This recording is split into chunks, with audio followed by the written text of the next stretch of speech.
Neçədən kanal götürmüşsən? Hara vuracaq?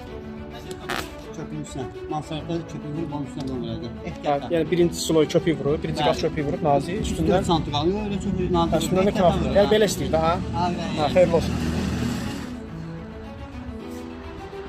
Onun xüsusiyyətləri, tətbiq qaydaları və çardaqlardakı tətbiqini nümayiş edəcəyik. Bu məhsulun köməyi ilə isti havalarda binanın daxilində rahat sərin hava, soyuq havalarda isə normal otaq temperaturunu saxlamaq və maksimal komfort şəraiti əldə etmək olar. Bu gün enerji daşıyıcılarının qiymətlərinin qalxdığı an ən çox aktual olan fərdi yaşayış evlərinin çardaqlarında mineral mahlucun istifadəsi bir zərurətdir. Qışda soyuq evi qızdırmaq üçün artıq xərclər əldə edirsiniz və yayda isə əksinə isti ev və evi soyutmaq üçün artıq xərclər əldə edirsiniz. Və məhz bu səbəbdən evinizin damını mineral mahlucla izolyasiya etmək bir zərurətdir. Məhsulların əldə olunması və usta xidməti üçün Abşeron Ticarət Mərkəzində yerləşən 114 İzolyasiya qrup mağazamıza yaxınlaşa bilərsiniz.